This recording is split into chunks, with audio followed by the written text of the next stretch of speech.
जन स्वराज यात्रा के तहत प्रशांत किशोर पहुंचे कटिहार। नमस्कार, आप देख रहे हैं बीएनपी न्यूज। जन स्वराज यात्रा के तहत प्रशांत किशोर आज कटिहार के नगर भवन में एक समारोह के माध्यम से लोगों से मिल रहे हैं। इस दौरान उन्होंने अपने पूरे संबोधन में नीतीश कुमार पर जमकर हमला बोला। बिहार के मुख्यमंत्री नीतीश कुमार को बंगाल की मुख्यमंत्री ममता बनर्जी का समर्थन मिला है। इस सवाल के जवाब में उन्होंने कहा कि इस बारे में इन्हें कुछ मालूम नहीं है, किसको किसका समर्थन मिल रहा और कौन किसका विरोध कर रहा। उन्होंने अपने बयान को दोहराते हुए कहा कि अगर नीतीश कुमार 10 लाख नौकरी देते हैं, न सिर्फ अपने जन स्वराज यात्रा को स्थगित कर दूंगा, बल्कि नीतीश कुमार के नाम का झंडा उठाकर राजनीति करेंगे। हाल ही के दिनों में मुख्यमंत्री नीतीश कुमार द्वारा प्रशांत किशोर पर दिए गए बयान कि प्रशांत किशोर को राजनीति के ABC मालूम नहीं है के सवाल पर प्रशांत किशोर ने कहा कि जब मुख्यमंत्री को इतने सालों से जिम्मेदार पद पर रहते हुए उनको राजनीति के A to Z तक मालूम है, तो बिहार की ऐसी हालत क्यों।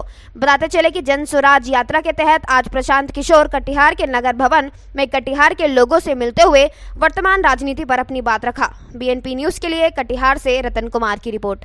यात्रा पर हैं, क्या संदेश लेकर आए हैं? थोड़ा सही टीवी कीजिए हो बराबर में।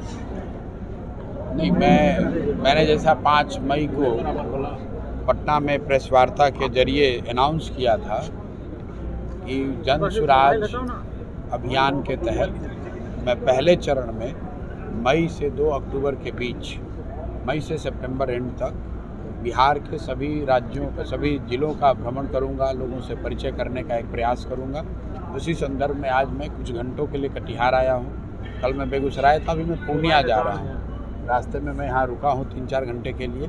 लेकिन जो इसका दूसरा चरण है 2 अक्टूबर से शुरू होगा, जिसमें कि मैं एक पदयात्रा करने वाला हूँ। गांधी आश्रम चंपारण से पदयात्रा शुरू करेंगे और बिहार के हर शहर, हर प्रखंड तक पहुँचने के लिए, ज़्यादातर पंचायतों तक जाने के लिए स्वयं से पैदल चल के करीब 3500 किलोमीटर चल के पूरे बिहार के हर जगह पे पहुँचने का प्रयास करेंगे। उस पदयात्रा के दौरान जब मैं कटिहार आऊँगा, करीब 20 से 25 दिन यहाँ रहने का अवसर मिलेगा। सर, एक बड़ा मैसेज आया है अभी, जो ममता बनर्जी को नीतीश कुमार का समर्थन मिल रहा है, इस एंगल से देख रहे हैं इस राजनीति को किस एंगल से? मुझे इसकी कोई जानकारी नहीं है, किसको किसका समर्थन मिल रहा है, ये आप लोगों को बेहतर जानकारी है।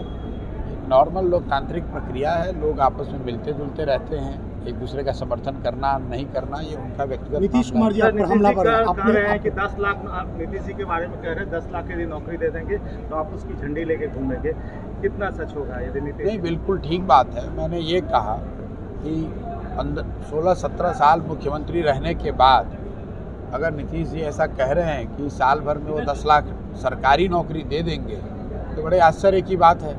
अगर सरकारी नौकरी दी जा सकती थी तो उसको पहले ही दे देना चाहिए था। लेकिन अब इतने बड़े नेता हैं, देश राज्य के मुख्यमंत्री हैं, उन्होंने कहा है तो उसके लिए मैंने ये बात कही है कि अगर वो साल भर में ये नौकरी 10 लाख नौकरी दे दें तो फिर हम लोग को नए किसी प्रयास करने की ज़रूरत क्या है। लोगों को नौकरी चाहिए, लोगों को अच्छी शिक्षा चाहिए, स्वास्थ्य चाहिए, नौकरी मिलने से बहुत बड़ी सुविधा हो जाएगी। तो अगर 10 लाख लोगों को नौकरी नीतीश जी दे देते हैं या ये सरकार दे देती है तो उनके समर्थन में ये पूरा अभियान वापस ले लेंगे। मैंने उससे एक बात आगे और बढ़ के कही है कि सिर्फ समर्थन में अभियान ही वापस नहीं ले लेंगे, उनके पीछे जैसे 2015 में उनका नाम का झंडा लेकर घूमते थे बिहार भर में, जैसे हमने गाना गवाया बिहार में बहार हो, नीतीश कुमार हो, वो चीज़ फिर से करेंगे। आप 10 लाख लोगों को कृपा करके नौकरी दे दीजिए, कम से कम 10 लाख लोगों का तो भला हो जाए। अगर 10 लाख लोगों को सरकारी नौकरी मिल जाती है, 10 लाख परिवार को मदद हो जाती है, मुझे अभियान चलाने की क्या ज़रूरत है, उनको दे दीजिए जो नौकरी। विपक्ष को एकजुट करने में सक्षम है नीतीश कुमार, आप नज़दीकी तौर पर? नीतीश जी बुजुर्ग नेता हैं यहाँ के, उन पर व्यक्तिगत टीका टिप्पणी करना, मैं किसी पे व्यक्तिगत टीका टिप्पणी नहीं करता हूँ। मैं धंधा करता था तो भी तो नीतीश कुमार अगर धंधे करने वाले को अपने साथ क्यों रखा था, नहीं रखना चाहिए था। जहाँ तक ये सवाल है कि मुझे ABC का ज्ञान नहीं है, तो ठीक है, मुझे ABC का ज्ञान नहीं है। नीतीश जी को तो A से लेकर Z तक का ज्ञान है, उनको उस ज्ञान का उपयोग करना चाहिए। बिहार की जनता ने उनको मुख्यमंत्री बनाया है या उन्होंने कोई जुगत लगाकर मुख्यमंत्री बने हुए हैं। तो अपना जो उनका ज्ञान है A से लेकर Z तक, उसको लेकर बिहार में शिक्षा व्यवस्था सुधारनी चाहिए, बिहार में बच्चों के लिए रोजगार लाना चाहिए, बिहार की जो आज दुर्दशा है उसको बेहतर बनाना चाहिए। ये अगर A से Z तक नीतीश जी को ही सब मालूम है तो उनको ये सुधारने के पद पर भी तो वही बैठे हुए हैं। उनको रोक कौन रहा है? उसको करने दीजिए। Thank you. हमें भाई हमें ज्ञान नहीं, बोलते हैं आप। अरे हमें ज्ञान नहीं है, इसका तो कोई फर्क नहीं। हम तो पद पर नहीं बैठे हैं, जो पद पर बैठा है उसको ज्ञानी होना चाहिए। और नीतीश जी को ज्ञान है तो बिहार को सुधार कर दिखाइए। Thank you.